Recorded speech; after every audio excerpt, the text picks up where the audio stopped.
우리에게 주신 말씀 사도행전 3장 17절로 21절까지 말씀 봉독하겠습니다. 형제들아, 너희가 알지 못하여서 그리하였으며 너희 관원들도 그리한 줄 아노라. 그러나 하나님이 모든 선지자의 입을 통하여 자기의 그리스도께서 고난 받으실 일을 미리 알게 하신 것을 이와 같이 이루셨느니라. 그러므로 너희가 회개하고 돌이켜 너희 죄 없이 함을 받으라. 이같이 하면 새롭게 되는 날이 주 앞으로부터 이를 것이요 또 주께서 너희를 위하여 예정하신 그리스도 곧 예수를 보내시리니 하나님이 영원 전부터 거룩한 선지자들의 입을 통하여 말씀하신 바 만물을 회복하실 때까지는 하늘이 마땅히 그를 받아두리라. 아멘. 한 해 52주가 어느덧 지나갔습니다. 연말이 되면은 어쨌든 몸과 마음이 바쁘죠. 여러 가지 마무리해야 되고 정리해야 되고 또 새롭게 준비할 일들 생각하니까 그렇기도 합니다. 송구영신 예배가 아직 남았지만은 12월 주일은 오늘로 마감이 되어지죠. 설교 제목을 올해의 표를 다시 한 번 더 생각하면서 전할까 합니다. 올해의 표가 어떻게 되죠? 다시 한번 우리 같이 읽겠습니다. 주여 이제 회복하게 하옵소서. 가끔 이렇게 쳐다보면서 마무리하면서 이 표가 걷어지기 전에 한 번 더 우리 마음속에 새겨야 되겠다 이런 마음에서 전하겠는데요. 우리에게는 회복될 게 참 많이 있습니다. 우리 삶의 관계, 또 삶의 환경, 우리 신앙, 하나님과의 관계, 이 사회적인 여건, 바르게 좀 자리 잡고 회복되어야 될 일이 참 많이 있죠. 하나님과의 관계, 사람의 관계 생각하면서 특별히 세 가지 내지 네 가지의 주제를 우리 마음속에 한 번 더 새기기를 바라서 말씀을 전하고자 합니다. 첫 번째는 회개의 말씀입니다. 회개는 우리가 예배 때마다 참회의 기도를 통해서 하고 여러분이 또 개인 기도할 때도 많이 했었죠. 그런데 우리가 온전한 회개는 참 어렵습니다. 왜 어려운 줄 알아요, 우리가. 왜 어렵냐면은 우리가 진심으로 회개를 했으면은 다시는 회개할 일을 반복을 안 해야 되는데 또 그 일을 재현할 것을 우리가 알거든요. 그렇기 때문에 제대로 온전히 회개한다는 게 참 어렵습니다. 근데 확실한 것은 이 회개를 제대로 하면은 우리의 마음에는 평안을 얻을 수 있다는 거예요. 그리고 말씀 안에서 자유함을 얻을 수 있다는 거예요. 그리고 하나님의 은혜도 또 새롭게 깊이 무궁하게 얻을 수 있다는 거. 이것을 우리가 확신하면은 지금까지보다는 진짜 제대로 한번 회개해야 되겠다.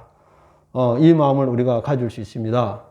그래서 진정한 회개는 하나님의 용서하심이 담겨 있고 우리가 새로운 존재라는 이 감격을 우리가 입을 수 있습니다.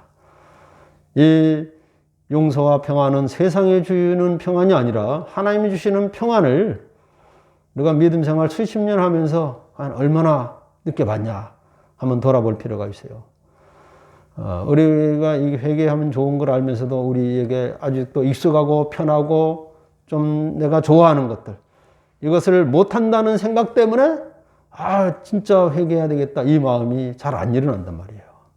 그래서 우리는 이 과제를 늘 안고 살아가는 거예요. 회개해야 되는데 돌아서야 되는데 제대로 좀 살아야 되겠는데 이 과제만 우리에게 늘 남아있고 때로는 이제 무의식 중에 이런 생각을 할 때가 있어요. 나중에 몰아서 한꺼번에 회개해야지 이렇게 미루는 마음이 우리의 마음속에 은연중에 있기도 합니다.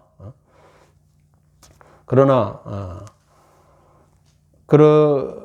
참 회개의 경험이 없이 우리가 살아가면은 사실은 우리가 더 힘든 거예요. 하나님이 우리에게 더 소중하고 예비하고 깊이 세상의 물질의 가치로 육신의 즐거움으로 느낄 수 없는 이 평안함과 이 은혜 충만함을 주시고 싶어 하는데 우리가 그것을 얻기가 어렵다는 거예요. 우리는 사실은 하나님 믿으면서 여러 가지 은혜를 경험해 봤죠.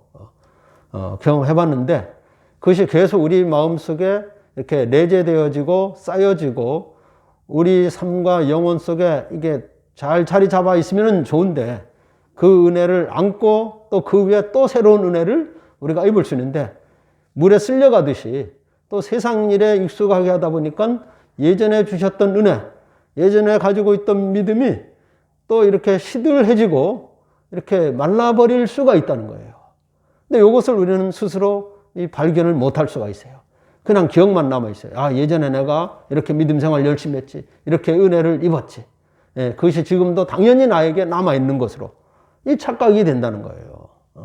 그렇기 때문에 우리가 진정한 회개는 어떤 회개를 했을 때는 이제는 내가 하고 싶은 걸 못한다. 그리고 말씀에 그냥 눌려서 이렇게 두려운 마음으로 살아간다. 이게 아니라 진정한 자유를 누릴 수 있는 기회가 되는 거예요. 이 믿음, 이 확신을 가질 때 우리는 이 심령에서부터 일어나는 이 회개를 할 수 있습니다. 하나님의 응답이 없는 경우가 있어요. 그 중에 대표적인 게 회개가 없을 때 하나님의 응답을, 우리는 많은 기도를 했는데도 응답을 받기 어려운 경우가 있어요. 하나님이 늘 우리를 변함없는 사랑으로 대해주신다는 이 신앙을 가지고 있어요. 그런데 거기에는 어떤 조건이 있냐면은 우리가 폐기해야 될 것을 폐기하지 않고 끊어야 될 것을 끊지 아니하고 살아가면서 하나님은 늘 우리를 사랑하신다. 이게 안 맞잖아요. 하나님의 성품과 우리의 삶의 모습과는 안 맞는 거예요. 그러면서 우리는 하나님은 사랑입니다. 늘 우리와 함께 하여 주시고 우리를 지켜줍니다. 그러기를 바라는 마음은 있죠. 그것은 그 믿음은 나 중심적인 믿음이라는 거예요. 그래서 회개의 목적은 죄 없게 하기 위한 이 목적이 오늘 말씀에도 있습니다. 19절 말씀에도 우리 한번 같이 다시 읽습니다. 그러므로 너희가 회개하고 돌이켜 너희 죄 없이 함을 받으라. 이같이 하면 새롭게 되는 날이 주 앞으로부터 이를 것이라. 죄 없게 되는 그 순간, 그리고 주님 앞에 서게 되는 그 순간을 우리가 같이 생각하면서 회개라는 특별한 신앙의 이 경험을 우리가 경험하는 거예요. 또 그와 함께 두 번째 제목으로는 정직의 마음을 생각해 봅니다. 그것은 먼저 나를 향해서 정직해야 되고 하나님을 향해서 정직해야 되는 거예요. 정직한 영을 새롭게 하소서. 우리 영으로 새로워진다는 것은 대단히 중요한 거죠. 여러분, 새로운 것은 세상에도 새로운 것, 새 것을 우리는 좋아하잖아요. 여러분, 새 차를 한번 사보세요. 그럼 어디라도 막 드라이브 하고 싶어요. 새 옷을 입어요. 어디 모임에 가고 싶어요. 새 집을 찾았어요. 여러분, 예전에 낡은 집 살다가 새 아파트에 처음에 이사 왔을 때 기억납니까? 그래가지고 아이들은 새 집에 오니까 아이들은 이럴 수 있어요. 새 집에 이제 다 이사 왔으니까 학교 끝나면은 빨리 집에 들어가고 싶어요. 그 좋은 화장실, 거실에서 밖에 쳐다보면서 자기 방 새롭게 마련해준 자기 방에서 막 공부도 하고 싶고 놀고 싶고 친구 데리고 오고 싶고 하는 마음이 일어나요. 그래서 며칠 동안은 그럴 수 있어요. 근데 만약에 한 달, 두 달 지나면서도 새 집이니까 내가 친구도 안 만나고 밖에 나가지도 않고 끝나자마자 집에만 가야 되겠다. 이런 애들은 별로 없을 거예요. 왜냐하면 세상에 새로운 것은 금방 낡아지기 때문에. 우리가 옷을 입어도 처음에는 새 옷이었을 거예요. 그러나 금방 낡아지죠. 차도 낡아지고 우리 얼굴도 이제 주름 잡혀져 가게 되고 이렇게 하게 되는 거예요. 세상에 새로운 것이라는 것은 잠깐 좋지만, 여러분 음식도 말이에요. 음식도 새 음식 좋지만은 맛있는 건데도 누가 냉장고에서 먹던 것을 꺼내주면은 기분이 좋습니까? 안 좋은 거예요. 우리는 그만큼 새 것에 대한 선호도가 있어요. 우리 신앙도 날마다 새로워질 수 있는 이 기회를 늘 우리에게 주셨으니까 우리는 얼마나 우리 영적으로 기대 충만한 이 삶을 가지고 살아갈 수 있는 거 아니겠어요? 자, 그러나 세상의 새 것은 우리의 생명을 편안하게 해주는 건 아니거든요. 우리의 삶의 질을 높여주고 우리의 영혼을 만족시켜주는 건 아니란 말이에요. 세상에 새로운 옷이다, 새로운 집이다, 이런 것들이.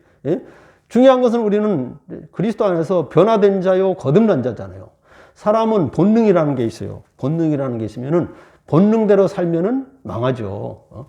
자, 우리는 적어도 거듭난 자에게도 본능이 있고 본질이 있어요. 거듭난 자의 본질이라는 것은 영적인 존재라는 거예요.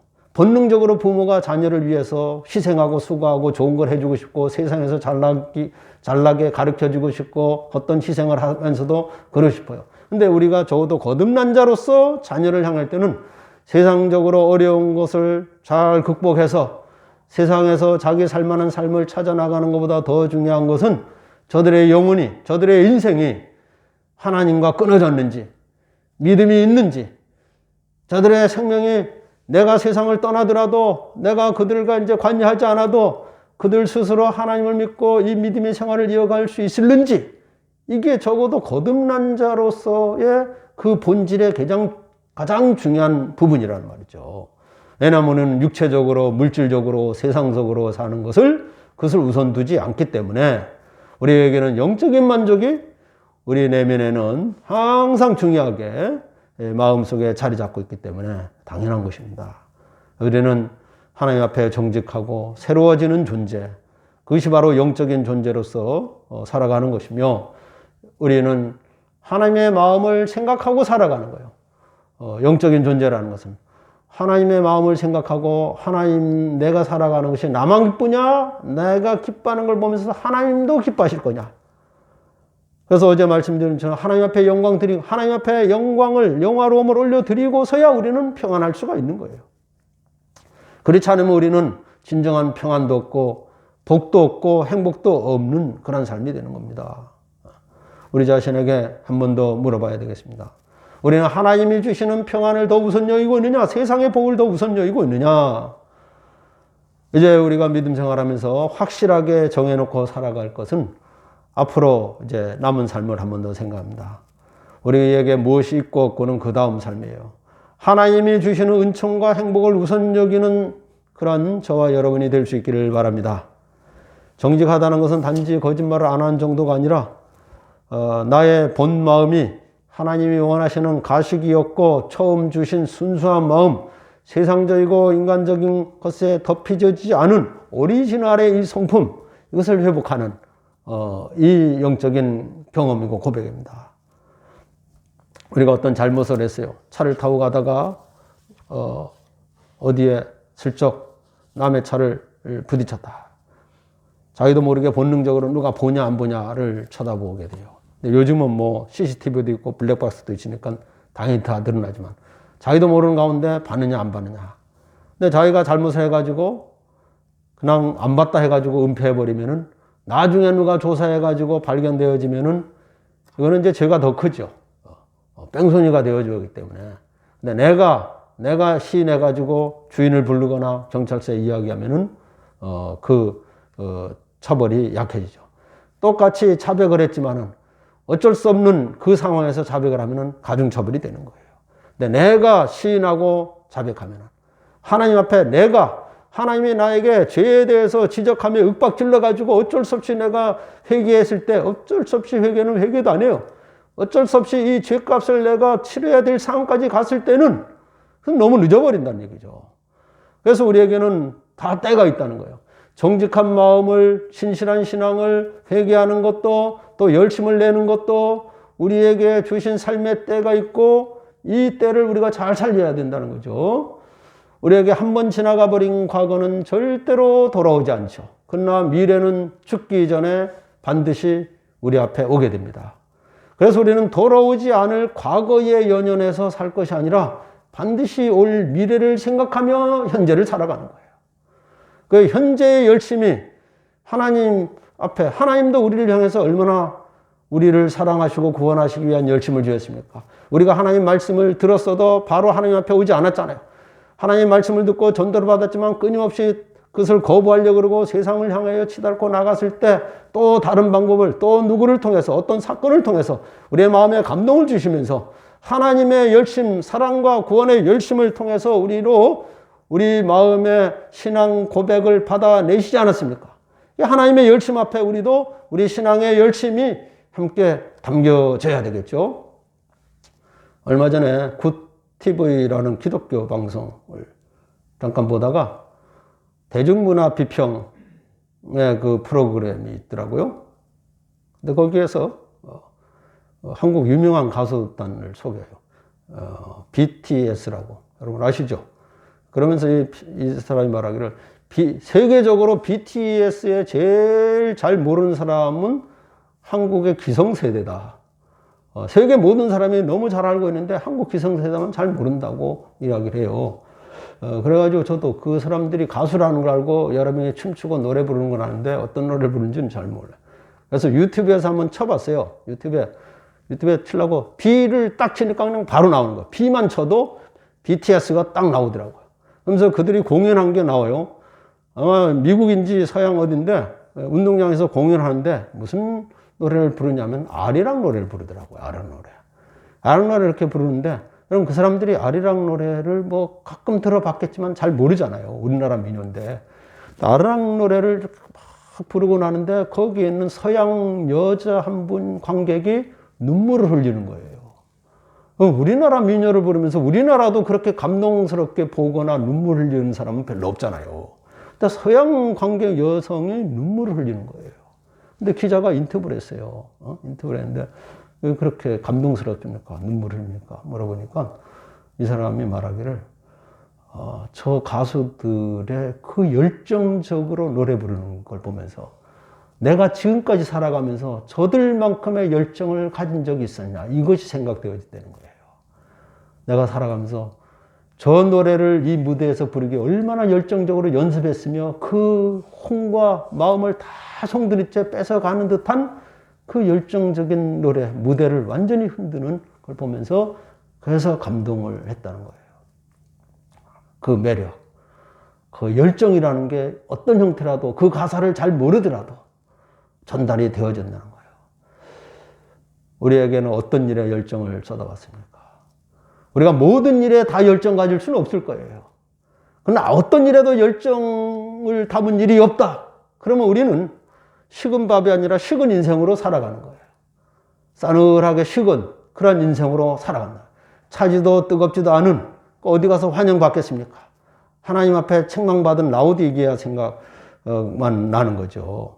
그리고는 우리는 뭐 세상 내가 살아가면서 어떤 일에도 열정 쏟은 일이 없다 그러면 자기 자신에 대해서 자조적인 자책하는 그런 마음만 일어날 거예요. 그런 이야기가 있잖아요. 열정 있는 사람, 그 열정적으로 즐기는 사람은 이길 수가 없다. 저도 한번 생각해 보세요. 내가 어떤 일에 열정을 갖고 있는가. 아무래도 목회를 할 때는 말씀을 전할 때 열정이 있겠죠. 아니, 그보다 말씀을 준비할 때, 말씀이 1시간 전하지만 말씀을 준비하는 그 시간 동안에 열정은. 그래서 어때는 그런 생각이 들어요. 어때는 이 말씀을 한 2, 3일에 한 번씩 주일이 돌아왔으면 좋겠다. 그러면 제가 지쳐버리죠.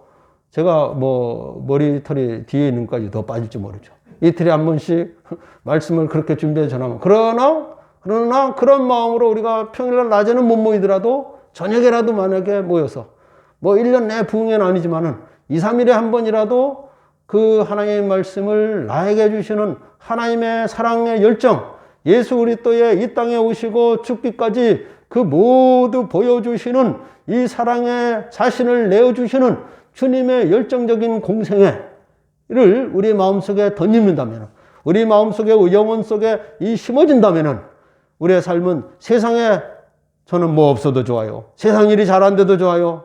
그러나 세상 안에서 세상 속에 우리가 어떤 역할을 하며 살아갈까요? 주님 제게 주신 삶의 열정이 세상을 향해서는 어떻게 이렇게 발산돼야 될까요? 이 마음이 우리 마음속에 같이 일어날 겁니다. 오늘 세 번째로 하나님의 인자하심을 사모하는 자들에게 풍성한 은혜를 주신다 말씀했어요. 하나님의 은혜를 사모하는 그들에게 풍성한 은혜를 주신다. 은혜를 받았으면은 은혜의 사람이 되어야 된다는 거죠. 우리 자신을 한번 또 생각합니다. 우리 자신은 다른 사람들에게 은혜의 사람인가, 은혜에 걸림이 되는 그런 행동이 없는가? 그런 생각을 해봅니다.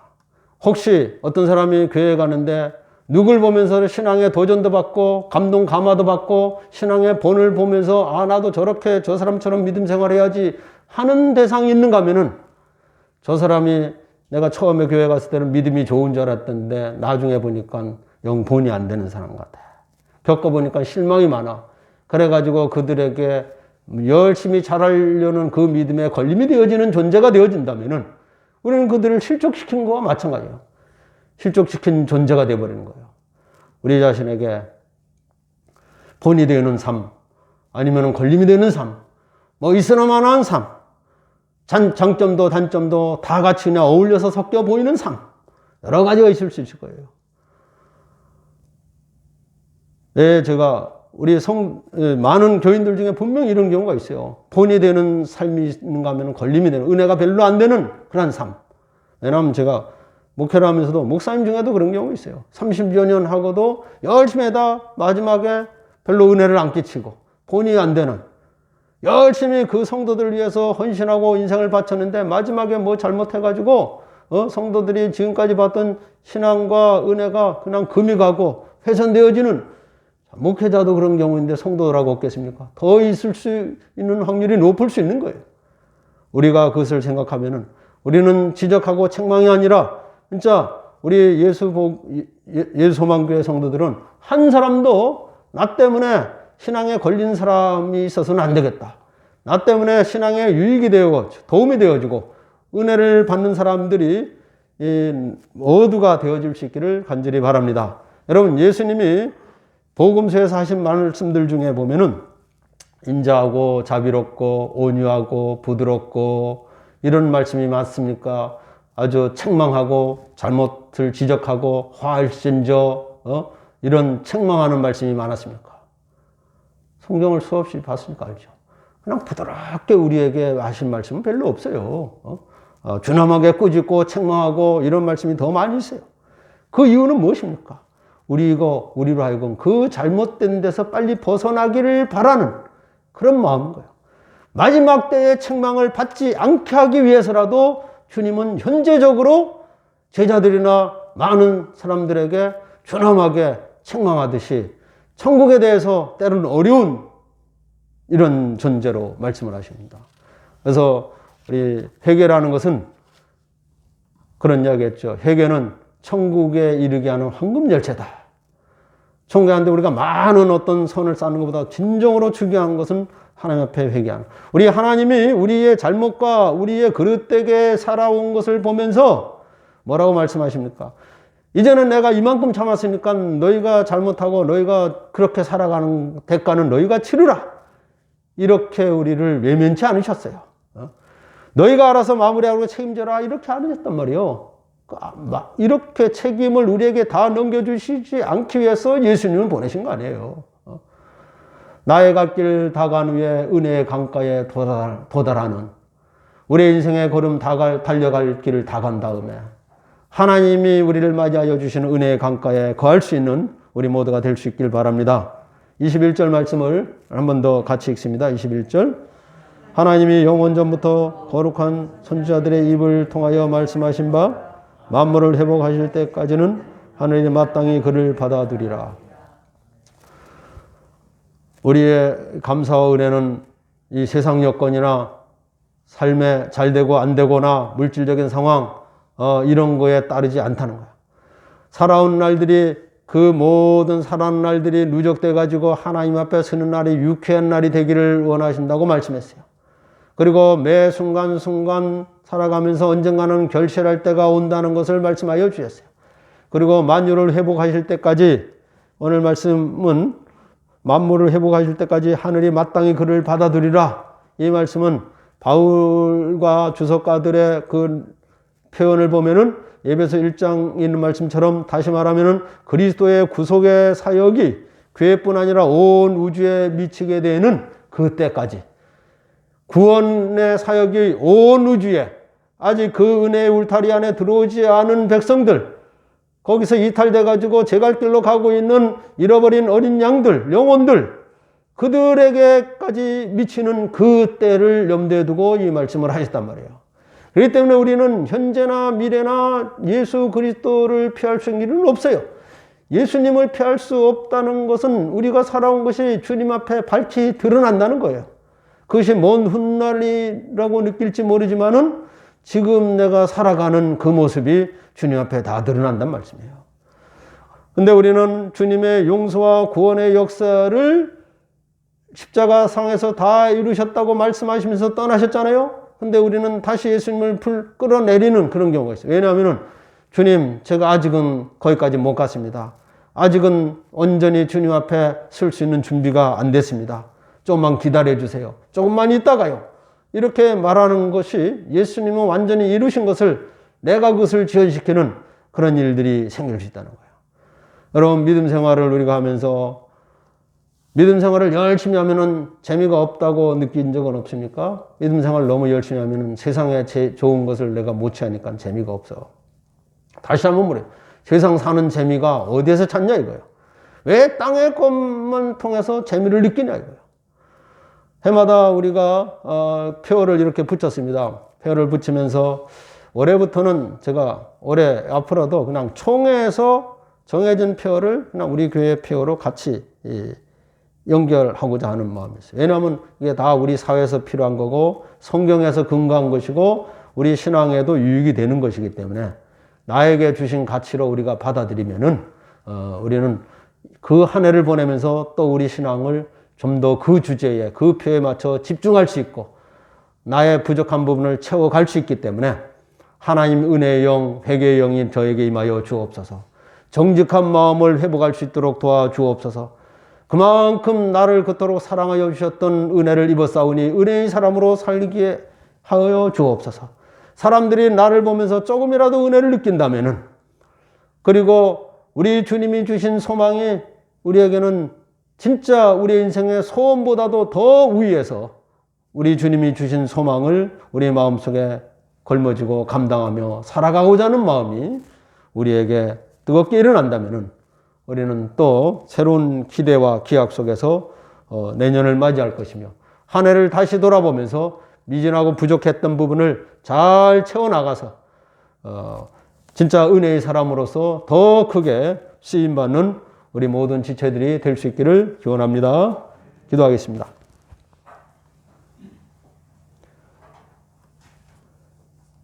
하나님, 우리 한 사람 한 사람 이름을, 인격을, 영혼을 사랑하시지요. 세상의 많은 소리 중에서도 우리의 회개의 영을 주셔서 내 마음으로 하나님 앞에 자복할 때 이대로 받아주신 줄 믿습니다. 주여, 우리의 정직한 영을 새롭게 하여 주옵소서. 주여, 우리가 살아가는 그 삶의 현장에서 저에게 주신 주님의 사랑이 얼마나 고귀했습니까? 그것을 우리 마음에만 겨우겨우 머금고 머물러 두는 그런 수준이 되지 않고 더 채우고 넘어서고 전하는 그런 삶이 되게 하여 주시옵소서. 진심으로 올 한 해 가정과 교회와 사회적으로 여러 가지 일들이 있었습니다. 한 번 더 우리 자신을 돌아보게 하여 주옵소서. 주여, 우리 미래의 앞날도 바라보게 하여 주시옵소서. 주여, 세상 것 좀 내려놓을 때 우리는 억압당하고 자유를 잃어버리는 것이 아니라 세상과 단절되는 것이 아니라 세상을 더 지혜롭게 바라볼 수 있는 이 믿음의 눈이 열리게 됨을 믿습니다. 주님, 그 다음에는 세상의 가치로 표현할 수 없고 비교할 수 없는 신령한 은혜의 가치와 주님의 사랑을 다시 우리 삶 속에 채우고 던지는 것이 오니 저희들 받아 주시옵소서. 예수 그리스도 이름으로 기도드리옵나이다. 아멘.